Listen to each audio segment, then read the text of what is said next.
ถ้าเฮาจริงจังแท้เนี่ยนั่นแหละอันนี้เฮาบ่ได้จริงจังที่อยากเอาเฮาต้องหาก่อนเพราะว่าซ้ำนี้นี่เขาต้องหาต้องเก็บเขาว่าซ้ำนี้เนี่ยแบบยังสิไปหาแบบมีเพาะมีผัวยังนี่เนาะอนาคตเฮานี่น่ะจักบาทนี่โอ้ฮะคิดอยู่บ่คิดอยู่คำคิดมีแฟนนี่สิเอาไกลรถโอ้สิเอาไกล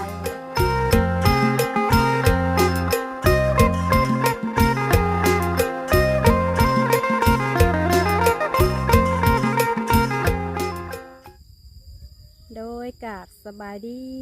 สวัสดีเด้อพี่น้อง FC การเบิดสุขคนเนาะพี่น้องเอ้ยเป็นทางภายในและก็ต่างประเทศเนาะก็ยินดีต้อนรับเข้าสู่ช่องสาวไลบ้านเฮาพี่น้องเอ้ยเนาะโดยเอามาพบมาเจอกับทางสาวไลมื้อนี้ก็เดินทางลงมาพี่น้องเอ้ยเนาะในหมู่บ้านสายบุญแห่งที่2วัดสนอพี่น้องเอ้ยโดยมาดินทางน้องมีเพิ่นก้อนเนาะโดนแต่ที่ว่าบ่ได้มาหาน้องมีเพิ่นวัดสันพี่น้องเอ้ยพอดีทางสาวไร่ก็ได้ยินข่าวว่าน้องเพิ่นน่ะมีข่าวดีว่าสันเนาะพี่น้องเลยบ่ฮู้ว่าข่าวดีอย่างนี้ว่าสันพี่น้องเนาะว่าเฮาก็ได้ยิน FC เพิ่นแนะนำมาแล้วก็เว้าให้ฟังนะพี่น้องเลยโดยอันนี้ก็ทางสาวไร่กับมาฮอดแล้วก็สิเข้าอบรมกับไปถามทางน้องมีเพิ่นเด้เนาะพี่น้องเลยบ่ฮู้ว่าข่าวดีอย่างนี้เนาะพี่น้องเนาะตัวนี้เฮาก็ยังบ่ทันได้ฮู้แบบชัดเจนเนาะพี่น้องเนาะ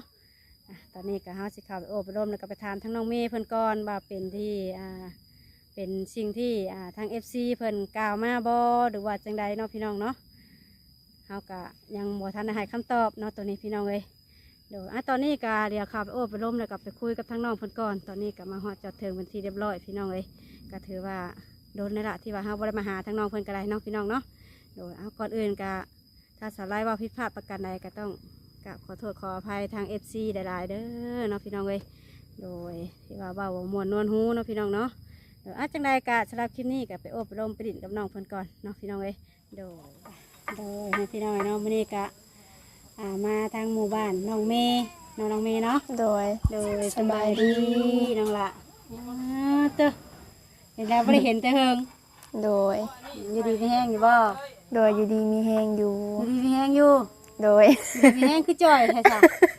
กินข้าวบ่หลายกินข้าวบ่ได้โดยคือกินหน่อยแท้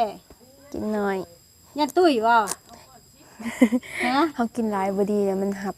บ่ได้กระเพาะหับบ่ได้เมื่อก่อนนะกินเข้าไปปุ๊บเขาอนุญาตนำเด้อแบบมันอยากออกคืนออกทางปากว่าแสดงว่ากินหลายแต่มันลดบ่เขากินแบบอยากกินคือแบบคนธรรมดาเขากินหั่นนะแบบนั่นแหละเฮาเพิ่นมักกินหน่อยนะอยากกินแบบเขาแบบกินไปปุ๊บนี่มันก็นั่นแหละเขาก็เลยว่ากินซ้ำว่าท้องมันหับได้เขาแรกก็คือเจ้านี่เคยกินน้อยแต่เขากินหลายแล้วมันจะออกทางเก่าแมนเวลาเขาเคยกินหน่อยนะครับมันหับหลายบ่ได้โดยโดยแต่ไม่ได้กินได้สักมื้อนะมื้อนี้กินขวมีไม่ได้กินขวมีโดยไม่ได้กินข้าวกินขวมีเมื่อวานนี้กินข้าวมื้ออะไรวะมื้อครึ่งนี่แหละมือครึ่งเมื่อวานเมื่อวานนี่ไม่ได้กินข้าวมันมื้อเมื่อวานนี่กินแต่มันโมเมนต์มันมื้อแล้วมื้อกินแต่มื้อเช้าแต่ว่าต้องเที่ยงตอนแรงมื้อนี้กินแล้วมื้อนี้กินกับมีเนาะมื้อเนาะมื้อนี้กินมีบ่ได้กินข้าวต้มมีนี่บ่แบบพัดนะเอาเลยอยู่กับไผซะมื้อนี้อยู่กับน้องไม้ก็อยู่น้องไม้มานอนพี่บ่เดี๋ยวนี้แมนน้องไม้มานอนพี่แล้วโดยหักแต่ไม่ตู้บ่ได้มานอนแมนเพิ่นเลี้ยงเป็ดเอาเป็ดไปพุ่นเลี้ยงเป็ดโดย1มาเขาย่านคนรักแน่2มาเขาย่านมันบินออกนอกหักแต่เก่านะเขาว่าเฮ็ดแบบคนพอกระแพงเรียบร้อยยังมาเลี้ยงใครแน่เนาะแมนแล้วก็มันซับอันหัวขาเป็นยำได้แหละมันซับแบบว่าจนมืดนะแล้วก็มาอะไรมันซับของปลูกของฟังแมนแค่นั้นบุญมีลองไปซับนะต้นขี้เล็กเมต้นเดียวแหละแมนพี่น้องทั้งส่วนเสียน้องมีเนี่ยโมเมนต์หกอย่างนั้นพี่น้องหกของปลูกของฟังเนาะมีแต่บัวสีไทยเนี่ยขึ้นว่าเสียหอนี้แล้วพอดีว่าเฮ็ดงานตัวนี้ก่อนเลย ใช่เฮ็ดหยังแน่คือมีข่าวดีถ้าเดี๋ยวนี้น่ะหืม โดยน้องมีต่อหันครัวดิทางผู้ใหญ่เพิ่น ข่าวดีข่าวเพิ่นครัว โดย เป็นผู้ใหญ่ทางใดหลาน ผู้ใหญ่อยู่ต่างประเทศนี่ ผู้ใหญ่ต่างประเทศ โดย คือทางเพิ่นนี่ผ่านเจ้าโดยตรงบ่ โดย เวลาก็เพิ่นอาจสิแบบว่ารู้จักกับน้องเมย์มาก่อนเนาะเพิ่นก็เลยคุยกับทางน้องเมย์เพิ่นก็ซอยทางเพิ่นครัว โดย อืม แล้วก็ เลยแต่งอยู่แต่งกินก็ลงมาแต่งอยู่นี้แล้วก็เอารถเขาไว้กับเขาอยู่นี่เพราะว่าเอาขึ้นเทิงบ่ได้เดิ เพราะว่าเฮาก็เป็นยิ่งแน่เนาะ แม่นเพราะว่ามันล่ม2เทื่อแล้ว เอารถขึ้นนะ แม่น โอ้ให้แต่คนบ่ได้เป็นหยัง มันขับเด้ รถทับ แม่น เพราะว่าเฮาก็เพลงเฮาบ่ถึงเนาะ โดย ยังท่านมีคันใดที่เฮือนจ้ะ มีพระคน พอหังมี พระ อยู่ภาคใต้ หัวน้องม้อยพุ่น โอ้ปีมาทางบ้านน้องมวยพูด แม่น วันนี้คือว่าเสียดใหม่บ่ แม่นเพิ่นเฮ็ดให้ใหม่ โอ้เพิ่นเสียดให้เฮ็ดคันใดมาทางนี้บัดนี้ บ่แม่นนั่นแบบคันใดมันอยู่นั่นอยู่แล้วแต่ว่าเพิ่นก่อกระเถิบออกมานะ โอ้เขากระเทิบมาแล้วเจ้าบ่คิดจะวางแผนแบบเฮ็ดคันใดใหม่บ่เพราะว่าบ่อนเฮานางดินมันก็กระเทิบเฮาก็ต้องเฮ็ดคันใดแบบทางขึ้นสิเลยนะมันจังบ่ได้ย่างโค้งเด้ อื แม่นบ่ โดย เฮาเฮ็ดอีกก็ได้แม่นบ่ แม่นเฮ็ดอีกก็ได้ เฮ็ดสองทางก็ได้คันใดนะเพราะว่าทางหัวเฮือนน้องมวยนั่นมันสิไกลบ่อนเฮานางดินเนาะ แม่น เพราะเฮาสิขึ้นเฮือนก็ต้องได้โค้งแล้วบัดนี้แม่นบ่ แม่นมันได้โค้ง มันได้โค้ง ถ้าอันนี้แล้วเฮาก็ย่างเขานี่ก็เขาเฮือนครัวก็ได้ โดยแม่นหากแต่ว่าเฮ็ดนี่บ่ได้จ้างติดอ่ะ บ่มีแต่ให้พ่อเฒ่าเพิ่นเฮ็ดให้ เอาทางประตูมาเฮ็ดให้ โดยทั้งประตูแม่ตู้แล้วก็ทั้งน้องเมย์น้องไม้มีทั้งหลาน คนหนึ่ง เฮ็ดเสือกัน อันนี้เฮ็ดแต่โดนบ่ล่ะหรือว่าหากะเฮ็ด เนี่ยเฮาก็เฮ็ด หากะเฮ็ดเนาะ โดย โดยพี่น้องทั้งเพิ่นก็ก่อเฮือนนะพุ่นน่ะพี่น้องเนาะ โดย หากะเฮ็ดนี่สิก็กระเทิบออก โดย บ่ได้บ่นนั่งเด่นนั่งหยังเนาะ แม่น อืม เฮ็ดเฮือนครัวเฮ็ดหยังนี่แหละ โดย วันพักพี่ก็เฮือนครัวพักพี่ก็บ่นั่งลินเฮาเอาตังแบบเอาตังเอาเตียงไปนั่งลินนี่นะ แม่มีความเจ้าหลายเนาะมันก็เฮือนคนมันก็ต้องมีบ่นั่งดินนั่งหัวเนาะเพราะว่าสินั่งอยู่ในเฮือนนั่งบ่ได้เด้ถือช่วงยามร้อนก็ร้อนแท้ร้อนว่าแม่น โด บ่ ย บัดนี้เนาะ อันนี้ถามเรื่องชีวิตการเป็นอยู่เจ้านี่เนาะ แล้วก็ข้าวดีทั้งผู้ใหญ่คนช่วยเฮ็ดเฮือนครัว โดย บัดนี้สิถามเรื่องเจ้าได้บาดนี้อันนี้ก็คือเอื้อยนี่ได้ยินเขาเว่ามาเนาะ โดย ได้ยินเขาเว่ามาว่าทางน้องนี่มีแฟนบ่มีแฟนมีผู้บ่าวบ่มีคือว่าเขาเว่าจะเอาผัวบ่ บ่ อ้าว ใครว่าเฮาเอาผัว เล โด ยว่าย ถามว่าบัดหน้าสิประดิษฐ์น้องเมย์สิลองถามเบิ่งเขาก็ว่าสิว่ามันเป็นเรื่องจริงบ่ โดย เนาะก็คือยังบ่มีบ่ล่ะ ยังบ่มี ยังบ่มี ผัว เลย ก็บ่มีแฟนก็บ่มีโสดอยู่ โสดอยู่ โดย ก็คือตามที่ว่าเพิ่นว่ามาเนี่ยก็คือว่าแบบเว้าตามลมตามแรง โดยอย่างแล้วเพิ่นอยากเว้าหยังกันเนาะ อืม แต่บ่เห็นตัวจริงแต่เห็นถ้าเห็นตัวจริงจังเว้าถ้าบ่เห็นตัวจริงแหละเฮาก็ เพราะว่า อย่า เฮาก็ได้ยินเพิ่นว่ามานะ โดยบ่เป็นหยังโดย เรื่อยก็เลยว่าโอ้ก็ยังบ่ฮู้เนาะเพราะว่าเฮาก็บ่ได้เป็นมีน้องมีถึงแล้วหั่นนะ โดย หากสมมุติว่าเนี่ยนี่น่ะยังบ่มีเนาะหากแต่ผู้บ่าวเลยมีอยู่บ่ ผู้บ่าวนะ โดย บ่น้องเมย์ยังบ่ทันได้คุยไผ ยังบ่ทันได้คุยกับไผ โดยทุกมื้อนี่ก็เฮ็ดเวียกเฮ็ดงานนั่นแหละคือเก่า โอ้ยเรียนงานคือเก่า โดย เพียงแต่ว่าเพื่อนผู้แบบผู้บ้านนี่ว่าบ่มีมันก็ต้องมีอยู่แล้วเพราะหากับผู้สาวเนาะหากแต่ว่ากับบ่ได้ถึงขั้นว่า คุยกันแบบสิเอาแม่นบ่ โดย มันก็มีอยู่แล้วหากแต่ก็คือว่าแล้วมันก็คุยแบบผ่านๆนะเนาะ แม่ ยังบ่ได้จริงใจจริงจังแม่นบ่ โดยถ้าเฮาจริงจังแท้เนี่ยนั่นแหละ อันนี้เฮาบ่ได้จริงจังที่อยากเอา อืม เขาต้องหาก่อนเพราะว่าซัมนี่นี่เขาต้องหาต้องเก็บ อืม เขาว่าซัมนี่เนี่ยแบบยังสิไปหาแบบ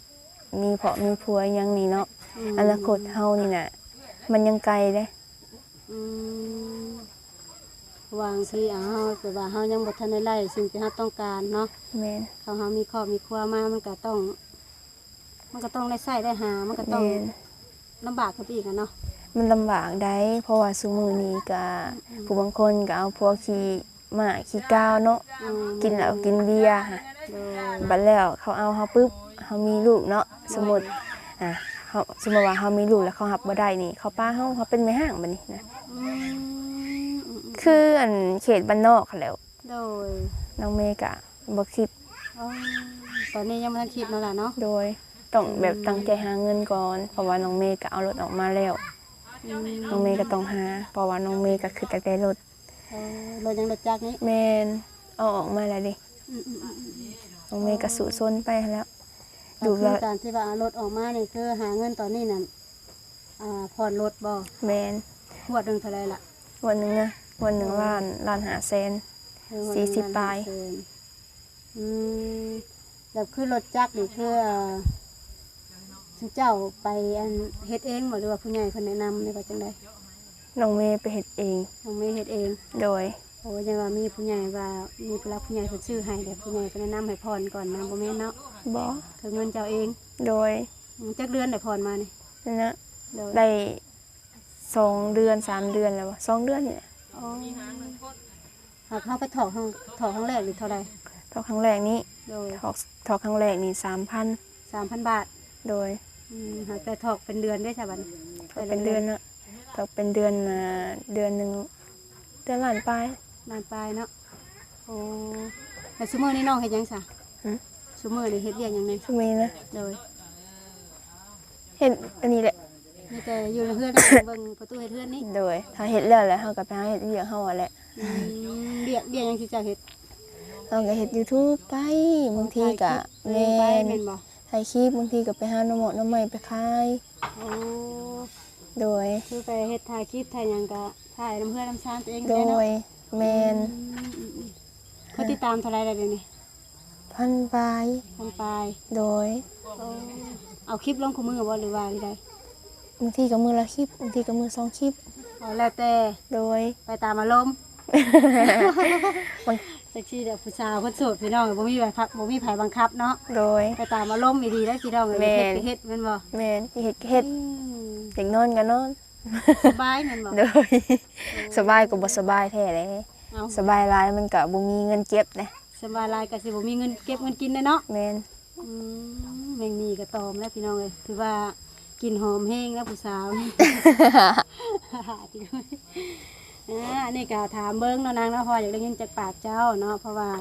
บางทีก็มันบ่แม่นว่าผู้หนึงผู้เดียวได้รับรู้เนาะคำมันได้ฮู้ผู้หนึงนี่มันก็ไปเลยแล้วแม่นบ่ แม่น มันเอ้ยก็เลยว่าอยากถามจากปากเจ้า โดย คือยังบ่มีเนาะลูกเนาะ แม่นยังบ่ทันมีเด้อยังโสดอยู่ โดย แม่นเพราะว่าสามีก็ยังบ่คิดที่จะอยากจะเอาผัว อยากจะเอาแฟน โดย เราต้องหาเงินก่อน โอ้เอาชีวิตตัวเองให้รอดก่อน แม่น เนาะ ต้องเอาชีวิตตัวเองให้มันรอดก่อนจังสิได้เอา อืม เอาชีวิตบ่รอดเพิ่นยังสิไปเอาผัวมาอันนี้เนาะหาภาระอีตายเฮาก็ โอ้ตอนนี้เจ้าอายุจักปีแล้วตอนนี้ เลยนะ เลย 18เพราะว่า2007เด้ โอ้ปีเจะเกิดปี2007 โดย ปี2000ปี25เนาะปี เพราะว่าเกิดเดือนหาเด้กลายมาเลยเด้เนาะเดือนหา อืมโมเมนต์คือจะว่าขึ้นฮอดจะว่าขึ้น17ได้เนาะ 18 18มัน19แล้วบ่จ๊ะ บ่ห้ากับ18นี่ 18เต็มนี้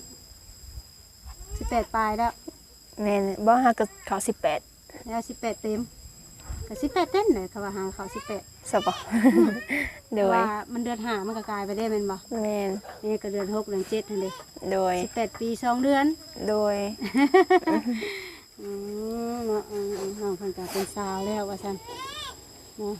แต่ตอนนี้ทางประตูเพิ่นมาเฮ็ดเฮือนนำ โดย ตอนแรกเพิ่นก็เมื่อแม่นบ่ แม่เพิ่นเมื่อมื้ออื่นเช้าก็มาเฮ็ดต่อ ตอนเช้าก็มา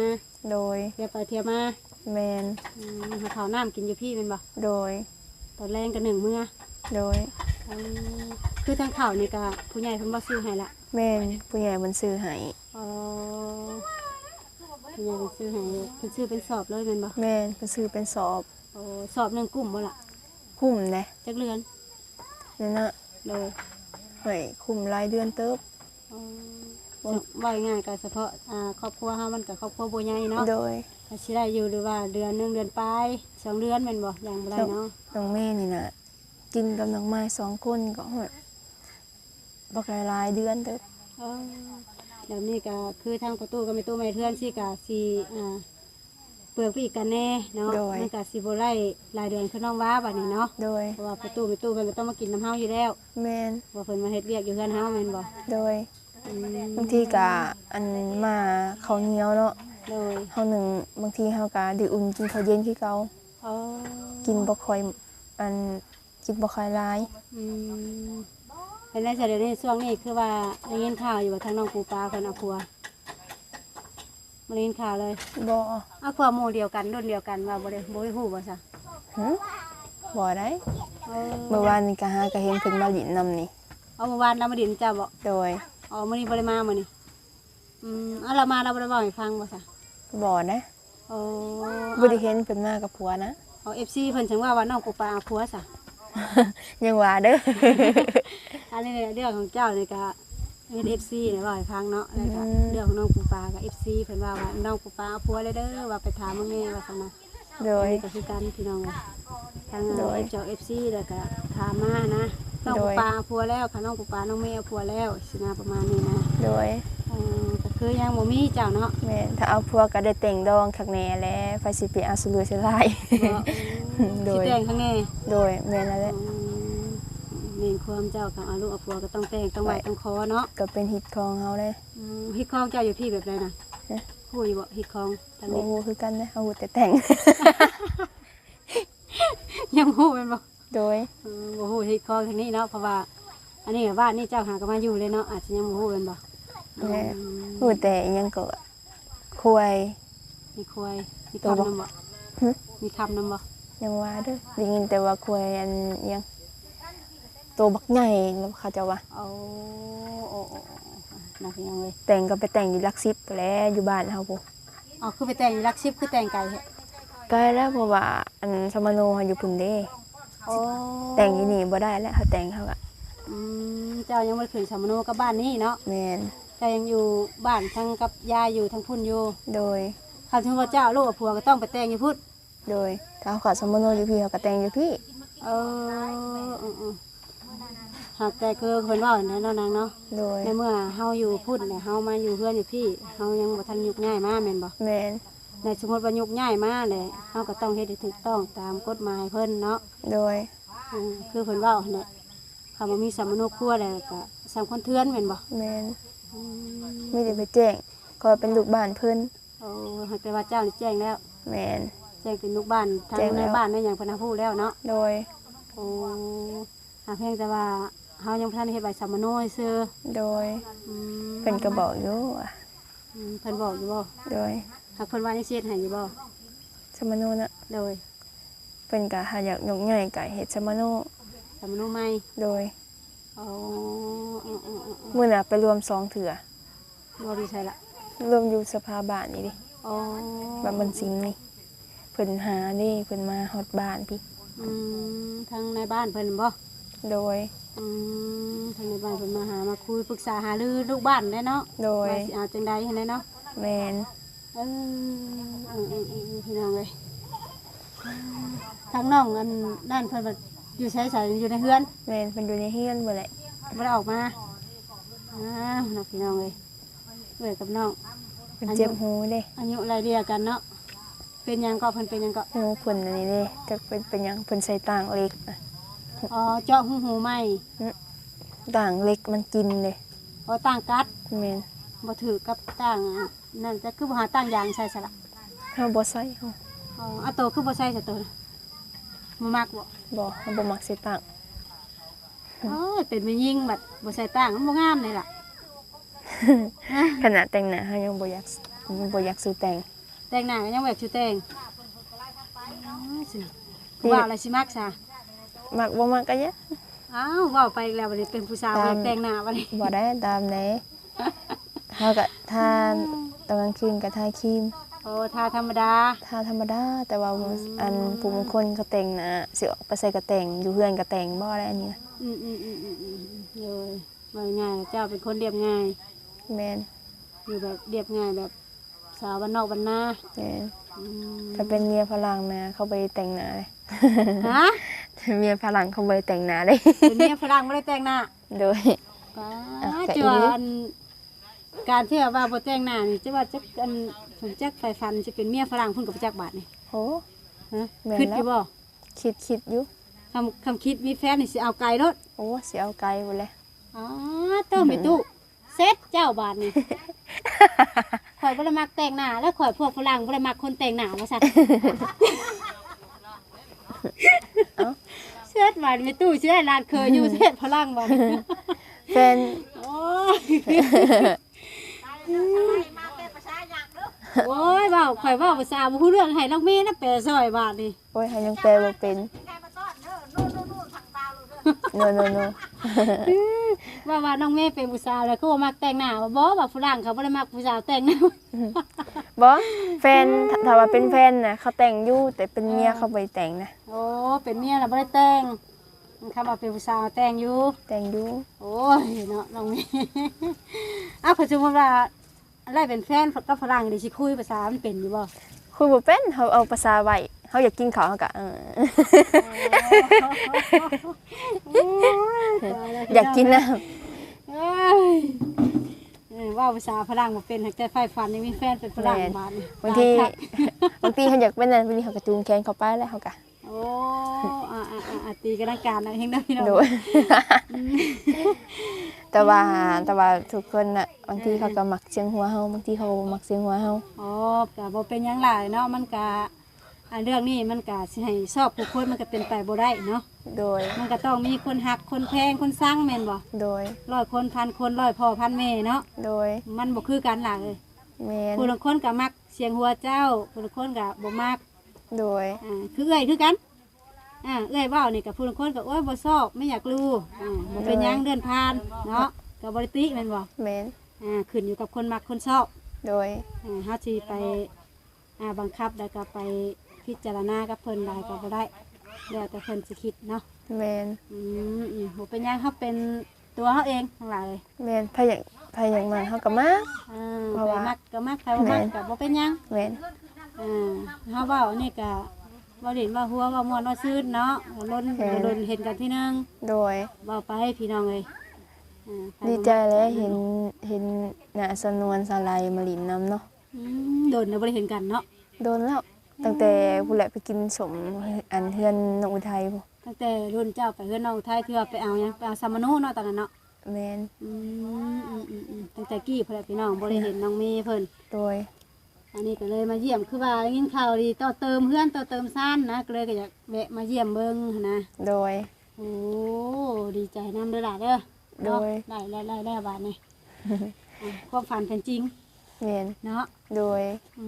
ม ยิ้มมัดคืน ฮะ ยิ้มมัดคืนวะ ยิ้มเบัดคืน โดย ได้นอนรับอยู่บ่บัดนี้ นอนบ่รับเลย นอนบ่รับ เที่ยวลุกแต่มัดซองเบางเล็กอยู่ โอ้อันมาช่องเบิ่งนี่ว่ามันสิแล้วเองหรือมันสิยังไงได้เนาะ โดย เดินมาคุยกับน้องมีเทหนึงกับม่วนซื่นเลยพี่น้องน้องๆเพิ่นก็เป็นคนแบบร่าเริงเนาะ แม่ สดใส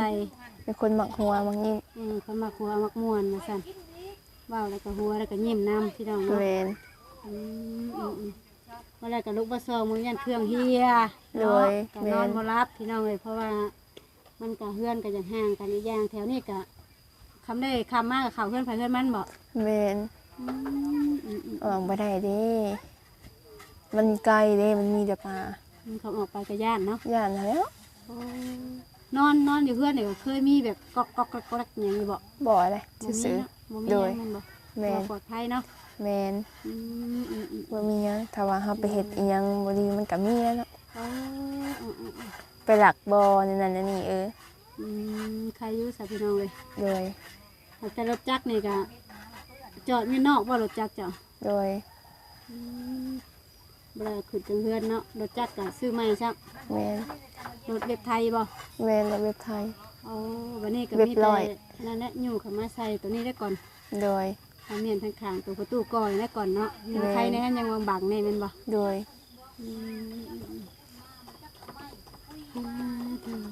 ไอ้แต่ว่าทั้งที่ดอกยูทูบช่องหลายๆช่องบ่ได้เข้ามาได้เลย บ่เพิ่นก็มีเวียกเพิ่นดี ก็มาแต่มีแต่สนวนเนาะ แม่น